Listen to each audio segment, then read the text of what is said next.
খোদার অনন্য নিয়ামত হলেন অলিগণ, এ বিশ্ব হলো দেহ, প্রাণ হলেন অলিগণ। আলহামদুলিল্লাহি রাব্বিল আলামিন ওয়াসসালাতু ওয়াসসালামু আলা সাইয়্যিদিল মুরসালিন, আম্মা বা'দ, ফাআউযু বিল্লাহি মিনাশ শাইতানির রাজীম। বিসমিল্লাহির রহমানির রহিম। আসসালাতু ওয়াসসালামু আলাইকা ইয়া রাসূলুল্লাহ ওয়া আলা আলিকা ওয়া আসহাবিকা ইয়া হাবিবাল্লাহ। আসসালাতু ওয়াসসালামু আলাইকা ইয়া নবিয়াল্লাহ ওয়া আলা আলিকা ওয়া আসহাবিকা ইয়া নূরাল্লাহ। দর্শক শ্রোতা, আবার উপস্থিত হয়েছি মাদানী চ্যানেল বাংলার ধারাবাহিক অনুষ্ঠান আল্লাহ ওয়ালাদের চরিত্র অনুষ্ঠান নিয়ে। যে যেখান থেকে আমাদের অনুষ্ঠান দেখছেন সকলকে জানাই আন্তরিক মোবারকবাদ। আল্লাহ করিম রব্বুল আলামিন আমাদের এই অনুষ্ঠান দেখাকে কবুল করে নিক, ভালো ভালো নিয়ত শামিল করে নিক। কেননা নবী করিম রউফুর রহিম সাল্লাল্লাহু আলাইহি সাল্লামের অসংখ্য হাদিসে পাক দ্বারা নিয়তের ফজিলত আমরা শ্রবণ করে থাকি মাদানী চ্যানেলের মধ্যে। আসুন শুরুতে আমরা নিয়ত করে নিই, যা কিছু শুনবো, যা কিছু দেখবো, যা কিছু বলবো, সকল কিছুই আল্লাহ তাআলার সন্তুষ্টির জন্য, আল্লাহ পাকের সন্তুষ্টি সওয়াব হাসিলের নিয়তে আমরা অনুষ্ঠানটি দেখব। ভালো ভালো নিয়ত সহকারে ইলমি দ্বীন অর্জনের জন্য এই অনুষ্ঠানে যা দেখব তা স্মরণে রাখবো, আমল করব, অপর ভাইয়ের নিকট নেকির দাওয়াত স্বরূপ পৌঁছে দেওয়ার চেষ্টা করব। প্রত্যেক পর্বে আমরা আলহামদুলিল্লাহ শুরুতেই দুরুদে পাকের ফজিলত শ্রবণ করে থাকি। আসুন আজকেও আমরা দুরুদে পাকের একটি ফজিলত শুনে নিই। রসুল করিম রউফুর রহিম হুজুর সাল্লাল্লাহু তাআলা আলাইহি ওয়াসাল্লাম ইরশাদ করেন, যে ব্যক্তি আমার প্রতি দুরুদে পাক পাঠ করা ভুলে গেল, সে যেন জান্নাতের রাস্তা ভুলে গেল। আল্লাহু আকবার। যারা দুনিয়াতে থেকে দুরুদে পাক পাঠ করাই ভুলে যায়, তারা জান্নাতের রাস্তা ভুলে যাবে। তাই আমাদের উচিত হচ্ছে যখনই সুযোগ পাই, সুযোগ পাবো কেন, বরঞ্চ আমাকে সুযোগ তৈরি করে নিতে হবে। আমাদের সময় তো অনেক রয়েছে, অযথা অহেতুক কাজে চলে যায়, কিন্তু দুরুদে পাক পাঠ করার ক্ষেত্রে আমাদের সময় সংকুলন হয়ে যায়। আসুন নিয়ত করি, যখনই সুযোগ পাবো দিনের একটি অংশকে আমরা নির্ধারণ করে দুরুদে পাক পড়ব। আল্লাহ করিম রব্বুল আলামিন আমাদের সকলকে অধিক পরিমাণে ভালোবাসার সহিত দুরুদে পাক পাঠ করার তৌফিক দান করুন। সল্লু আলাল হাবিব সাল্লাল্লাহু তাআলা আলা মুহাম্মদ সাল্লাল্লাহু আলাইহি ওয়াসাল্লাম। দর্শক শ্রোতা, প্রত্যেক পর্বের নিয়ে আজকে একটা আমরা বিষয় নিয়েছি ইনশাআল্লাহুল করিম। সেই বিষয় সম্পর্কে শুনবো আমাদের অনুষ্ঠান আল্লাহ ওয়ালাদের চরিত্র।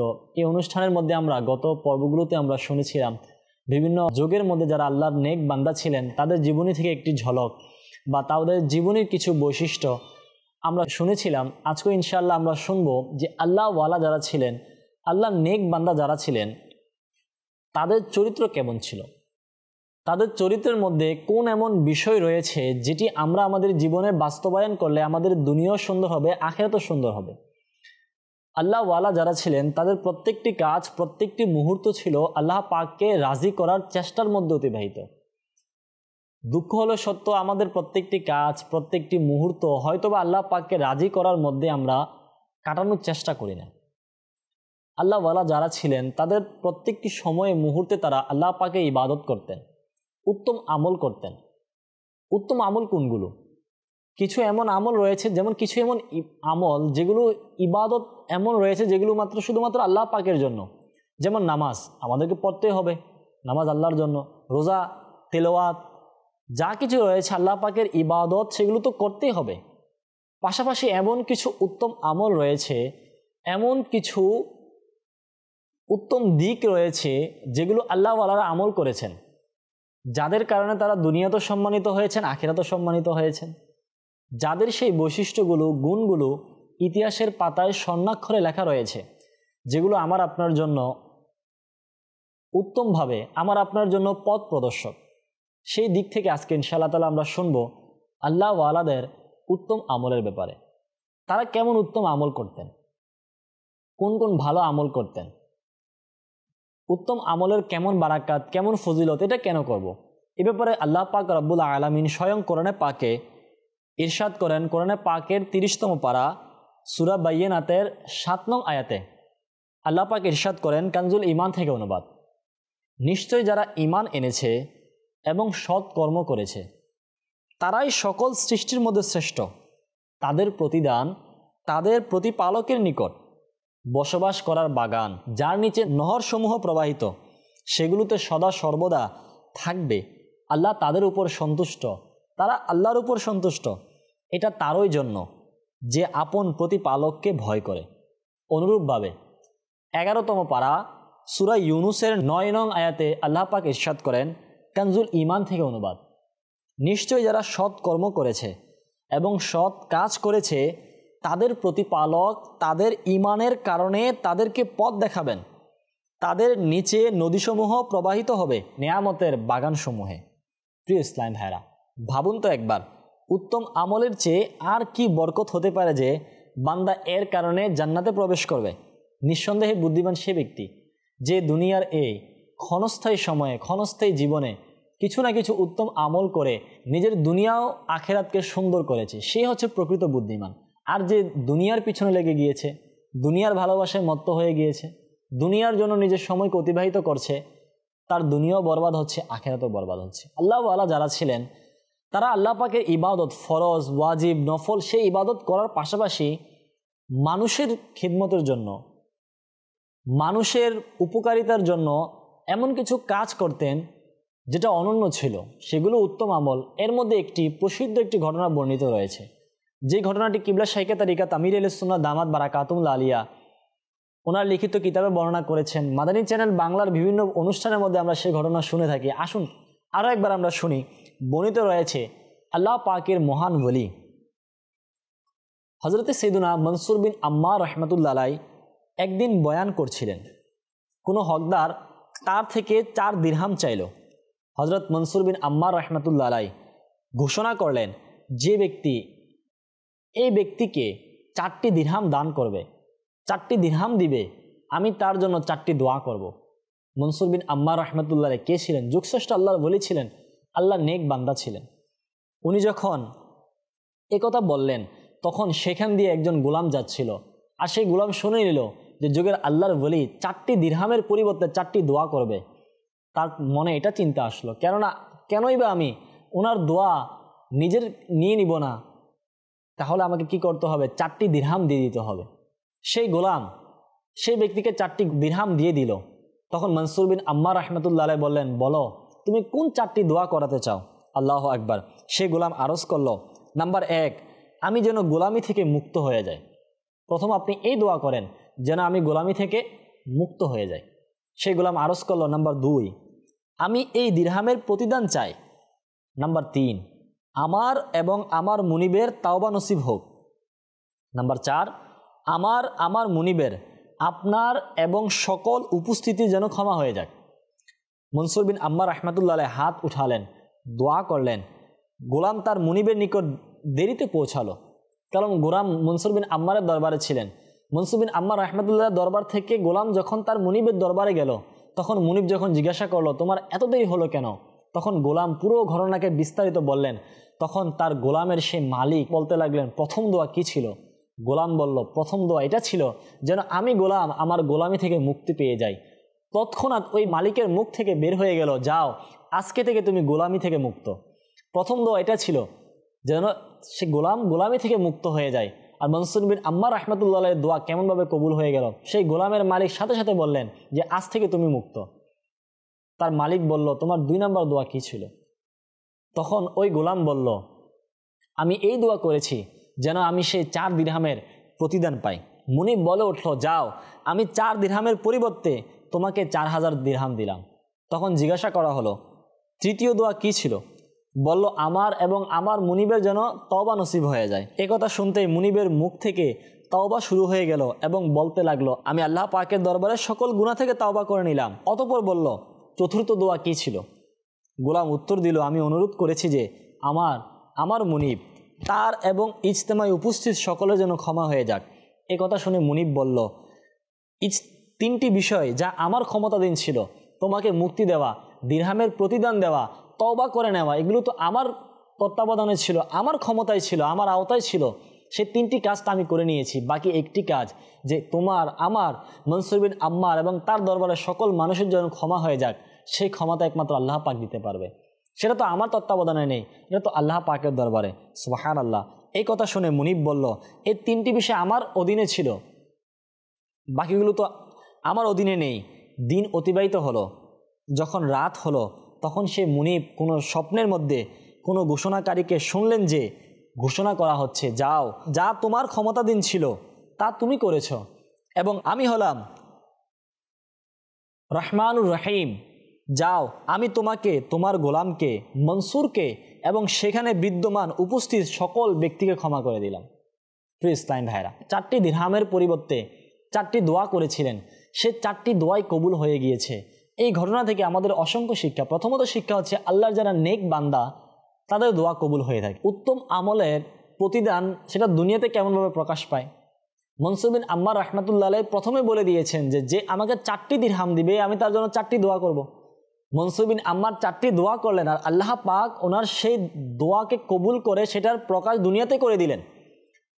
এই দোয়া, এখান থেকে শুধু আমরা এটা নিয়ে নেই, এই যে মনসুর বিন আম্মার রাহমাতুল্লাহ আলাইহি দোয়া করলেন আর গোলাম ওই দোয়ার পরিবর্তে 4টি দিরহাম দিলেন, এই যে উত্তম আমল, এটাই অনেক বড় বৈশিষ্ট্য। আল্লাহ ওয়ালাদের চরিত্র যদি আমরা দেখি, মনসুর বিন আম্মারের মতো ওনারা মানুষের জন্য প্রাণ খুলে মানে মন থেকে দোয়া করতেন। কিন্তু বর্তমান সময়ে আমাদের অবস্থা এমন হয়, মানুষের জন্য দোয়া করা তো অনেক দূরের কথা। কেউ যদি আমাদের কাছ থেকে দোয়াও চায় যে আপনি আমার জন্য দোয়া করিয়েন, আমি তো সামনে বলে দিলাম যে হ্যাঁ তোমার জন্য আমি দোয়া করব, হ্যাঁ ইনশাল্লাহ আমি দোয়া করব, কিন্তু কতটুকু আমরা তার জন্য দোয়া করি? এই দোয়ার মাধ্যমে প্রথমত আমি উপকার হলাম, দ্বিতীয়ত যে আমার কাছে চেয়েছে, যে আমার কাছে আশা করেছে বা আমার মাধ্যমে কিছু পাওয়ার সে একটা আকাঙ্ক্ষা রাখছে, তার মনোখুশি হলো, আল্লাহ পাকের দয়া হলে সেই দোয়া কবুল হয়ে গেল। আল্লাহ ওয়ালা যারা ছিলেন তারা প্রত্যেক মুহূর্তে মানুষের জন্য দোয়া করতেন, আর এটাই উত্তম আমল। এই জামানায় শাইখে কামিল আমির আহলে সুন্নাত দামাত বারাকাতুহুল আলিয়াকে দেখি। আমির আহলে সুন্নাত দামাত বারাকাতুহুল আলিয়া মাদানী মুজাকারায় যখন উনি আসেন, ওনার হুজরা শরীফ থেকে মাদানী মুজাকারার জায়গাটা খুব অল্প জায়গা না, তো আমাদের রুকনেশ্বর হাজি আমিন আত্তারি দামাত বারাকাতুহুল আলিয়া বলেন যে আমির আহলে সুন্নাত এই যে ঘর থেকে বের হচ্ছেন, বের হয়ে যে মাদানী মুজাকারায় আসতে থাকেন, এই সময় কিছু না কিছু পড়তে থাকেন, মুখে কিছু জারি থাকে। জিজ্ঞাসা করার পর আমির আহলে সুন্নাত বললেন যে আমি যখন ঘর থেকে বের হই, ঘর থেকে বের হওয়ার পর আমি যাকে দেখি আমি এই দোয়া করি, আল্লাহ তাকে তুমি মাফ করে দাও।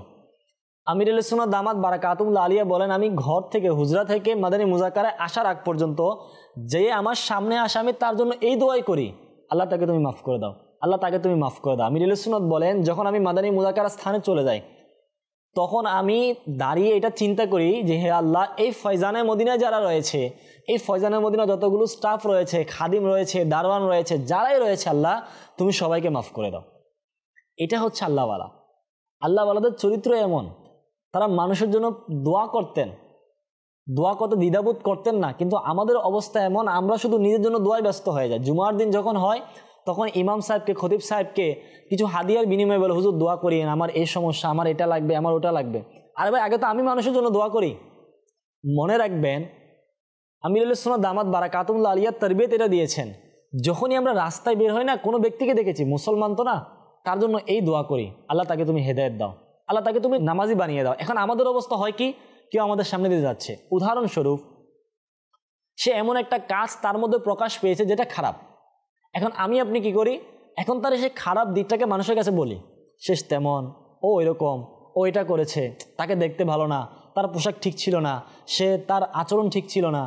আরে ভাই, এগুলো না বলে তার জন্য তো আমি দোয়া করি, আর যদি আল্লাহ পাক দয়া করে দোয়া কবুল করবে তাহলে তার কিসমত পরিবর্তন হয়ে যাবে। আমি এই দোয়া তো করতে পারি, সে পর্দা করেন, আল্লাহ তাকে তুমি পর্দাশীল বানিয়ে দাও। সে তার চরিত্র ভালো না, আল্লাহ তাকে তুমি তার চরিত্রকে তুমি সুন্দর বানিয়ে দাও, তাকে তুমি নেককার বানিয়ে দাও, তাকে তুমি নামাজি বানিয়ে দাও। আচ্ছা, তার ক্ষেত্রে দোয়া কবুল হয় না, মানুষের জন্য দোয়া কবুল করার কারণে হয়তো এটা আমার ক্ষেত্রে কবুল হবে। কাউকে জিজ্ঞাসা করা হলো, ভাই আপনার দোয়া তো অনেক কবুল হয়, এটার কারণ কি? তো তিনি বললেন আমি যাকে সামনে দেখি আমি সবসময় মানুষের জন্য বেশি করে দোয়া করি, যার কারণে আল্লাহ তাআলা আমার দোয়াকে কবুল করেন। এরাই মুস্তাজাবুদ দাওয়াত হয়ে যায়। হ্যাঁ, যারা মানুষের জন্য দোয়া করে আল্লাহ পাক তাদের দোয়াকে কবুল করেন নিজের জন্য। কিন্তু আমাদের অবস্থা হয় আমরা শুধু নিজের দোয়ার জন্য ব্যস্ত হয়ে যাই।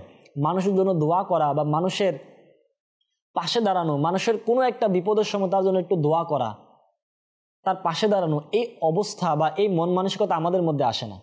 কিন্তু আল্লাহওয়ালা যারা ছিলেন তাদের এই বৈশিষ্ট্য ছিল, মানুষের জন্য দোয়া করতেন। পাশাপাশি আল্লাহ পাকের নেক বান্দাদের, যেমন মনসুর বিন আম্মার রাহমাতুল্লাহ আলাইহির সেই ঘোষণার সাথে সাথে গোলাম যে তার পাওনাদারকে 4টি দিরহাম দিয়ে দিল। এটারও আলাদা। আল্লাহ পাক আমাদেরকেও মানুষের জন্য দোয়া করার তৌফিক দান করুক। শুনছিলাম আল্লাহওয়ালাদের উত্তম আমল।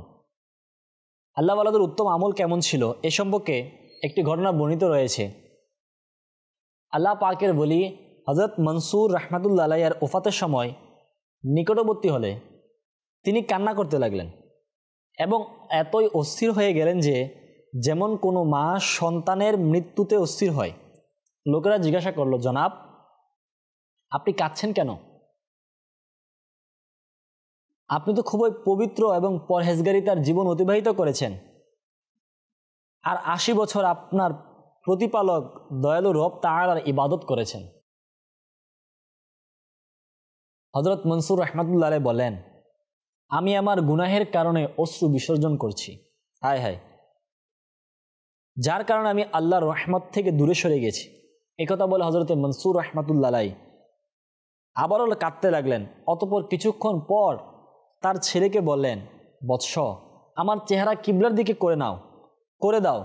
যখন আমার কপালে ঘামের ফোঁটা দেখা দিবে, আমার চোখ থেকে অশ্রু গড়িয়ে পড়বে, তখন আমাকে সাহায্য করবে এবং কালেমা শরীফ পাঠ করাবে। সম্ভবত আমি কিছুটা আরাম পাবো। আমার মৃত্যুর পর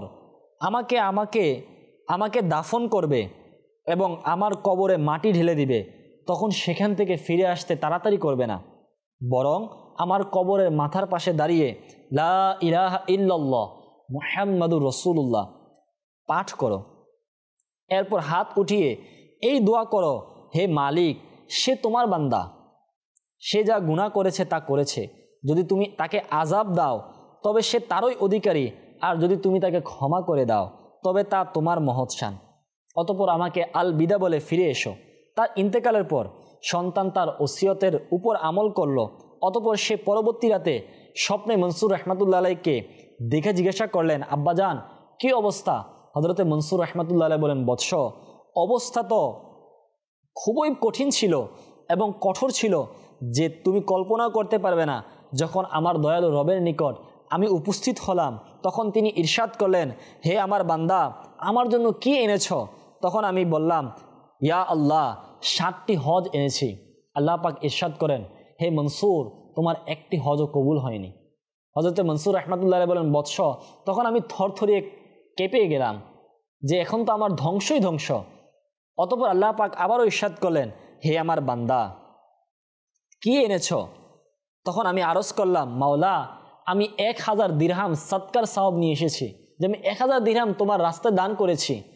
আল্লাহ পাক রব্বুল আলামিন ইরশাদ করলেন, হে মনসুর, তোমার একটি দিরহামও কবুল হয়নি। হযরতে মনসুর রাহমাতুল্লাহ স্বপ্নে তার ছেলেকে বলতে লাগলেন যে তখন তো আমি থরথরে কেঁপে উঠলাম যে এখন আমার কি হবে? 7টি হজ, জিন্দগির তামাম আমল, 1000 দিরহাম যে আমি আল্লাহর রাস্তায় সদকা করেছি সেগুলো কবুল হয়নি। অতঃপর আমার আল্লাহ তাআলা ইরশাদ করলেন, তোমার কি স্মরণে রয়েছে যে একবার তুমি তোমার ঘর থেকে বাইরে কোথাও যাচ্ছিলে, পথে তুমি একটি কাঁটা দেখলে এবং মানুষদের কষ্ট থেকে বাঁচানোর নিয়তে সেই কাঁটা পথ থেকে সরিয়ে দিয়েছিলে। আমি তোমার সেই আমলকে কবুল করে নিয়েছি এবং এই কারণে তোমাকে ক্ষমা করে দিয়েছি। প্রিয় ইসলামী ভাইরা, আসলেই যদি আমরা দেখি কাঁটা সরানো খুবই ছোট্ট একটি আমল আমাদের নজরে আসে, আমাদের এটাই মনে হয় না এটা ছোট্ট একটি আমল, কিন্তু মনসুর রাহমাতুল্লাহ আলাইহি এই ঘটনা থেকে আমাদের জন্য শিক্ষা। 7টি হজ, কারণ এখানে 7টি হজ রয়েছে, 1000 দিরহাম রয়েছে, আমার আপনার ইবাদত যা আমি করছি, যত রাকাত আমি নামাজ পড়ছি সবগুলো কবুল হয়ে গিয়েছে। রমজানে রোজা রাখলাম, সবগুলো কবুল হয়ে গিয়েছে। আমি হজ করলাম, যাকাত দিলাম, ইলমে দ্বীন অর্জন করে ইলমে দ্বীনকে প্রসার করলাম। যাই করি না কেন, কোনো আমল যে কবুল হয়েছে সেটার কোনো গ্যারান্টি নেই, সেটার কোনো আমি এটা বলতেই পারবো না যেটা গ্যারান্টি আছে যেটা কবুল হয়ে গেছে। না রে ভাই, এটাই হবে না, কারণ কবুল হয়েছে না কবুল হয় না এটা আল্লাহ পাক ভালো জানে। কিন্তু পাশাপাশি যদি ছোট্ট আমলটা আমরা নিয়ে নিই, মানুষের উপকারে যে এই উত্তম আমল, যদি এই আমলকে আমরা নিয়ে নিই, তাহলেই আমাদের জন্য আমাদের দুনিয়া আখিরাত সুন্দর হবে। যে মানুষের উপকারে তিনি শুধুমাত্র রাস্তা থেকে একটি কাঁটা সরিয়েছেন।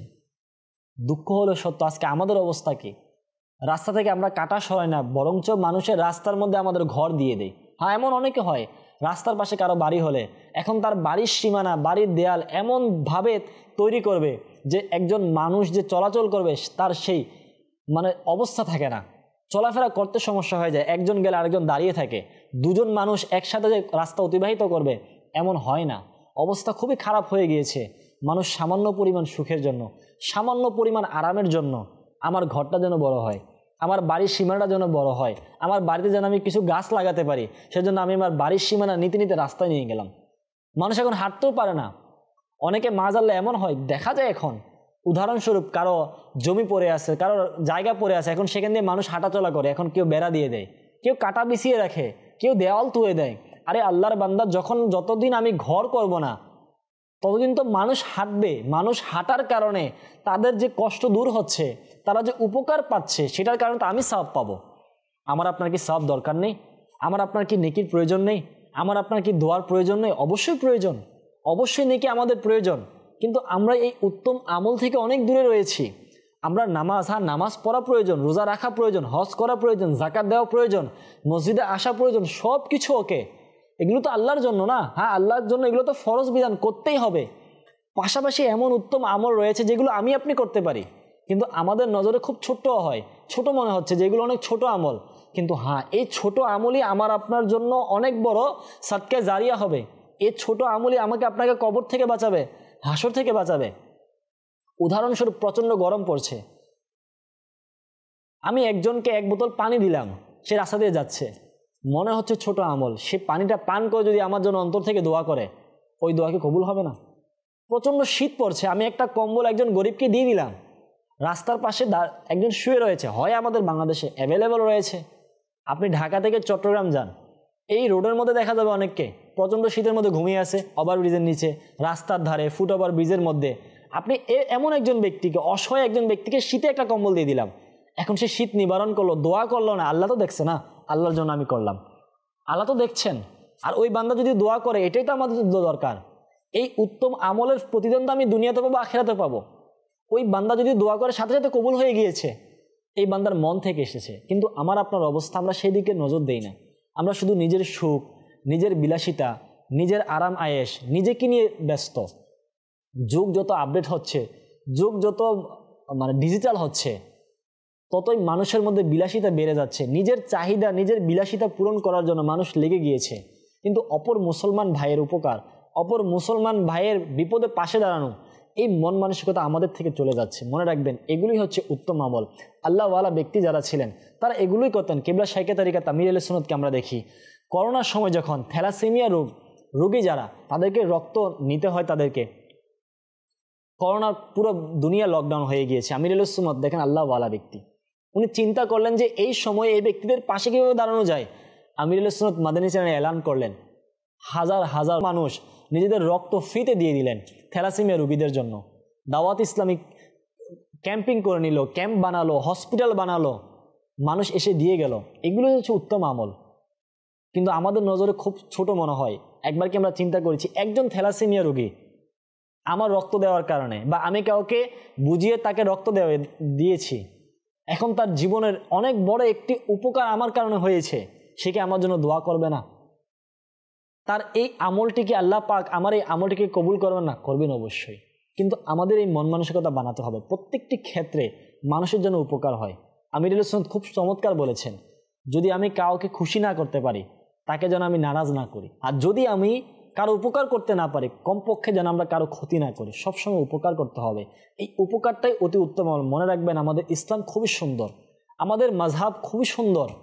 আমাদের প্রত্যেকটি মুবাহ কাজ, যে কাজে কোনো সওয়াব নেকি নেই, সেই কাজ যদি আমরা ভালো নিয়ত সহকারে করি, সেটা সওয়াব পাওয়া যায়। তো আমি যদি মানুষের উপকার করি, মানুষের কাজে আসি, বিপদে দাঁড়াই মানুষের পাশে, তাহলে আমরা কি সওয়াব পাবো না?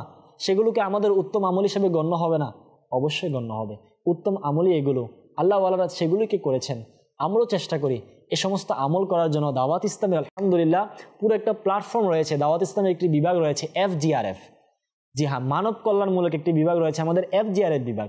এই FGRF বিভাগের কাজই হচ্ছে এটা, যে মানুষের খেদমত করা। বন্যায় কবলিত যারা, যেমন আমাদের দেশে আসে, বন্যা আসে যখন পুরা এলাকা শহর পর্যন্ত ডুবে যায়, দাওয়াত ইসলামের FGRF বিভাগের ইসলামী ভাইরা তাদেরকে গিয়ে সেখানে কাপড় দেয়, তাদের মেডিসিন, ওষুধপত্র যেগুলো রয়েছে দৈনন্দিন কাজের, সেগুলো তাদেরকে দিয়ে দেয়। যখন আপনার সিরিয়ার মধ্যে, বিভিন্ন দেশের মধ্যে যখন ভূমিকম্প এসে বিল্ডিং তলিয়ে গিয়েছে, আমাদের ইসলামীরা তাদেরকে সেখানে গিয়ে সাহায্য করেছে। FGR বিভাগের কাজই এটি, যে মানুষের পাশে দাঁড়ানো।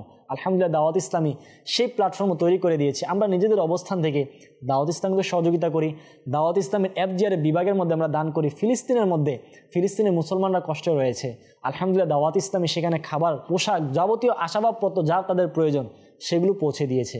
আমরা দাওয়াত ইসলামের সহযোগিতা করি, FGR বিভাগকে সহযোগিতা করি। আল্লাহ চাইতো ইনশাআল্লাহ আমাদের ছোট আমল, আমাদের ছোট দান আমাদের জন্য কাল কিয়ামতের দিন আমাদের নাজাতের ওসিলা হবে, আমাদের কবর সুন্দর হবে, আমাদের আখিরাত সুন্দর হবে। আল্লাহ ওয়ালাদের চরিত্র অনুষ্ঠান নিয়ে আগামী পর্বে আরও একবার উপস্থিত হব। ততক্ষণ পর্যন্ত সুস্থ থাকুন, সুন্দর থাকুন। মাদানী চ্যানেল দেখতে থাকুন। সল্লু আলাল হাবিব সাল্লাল্লাহু তাআলা আলা মুহাম্মদ। খোদার অনন্য নিয়ামত হলেন অলিগণ, এ বিশ্ব হলো দেহ, প্রাণ হলে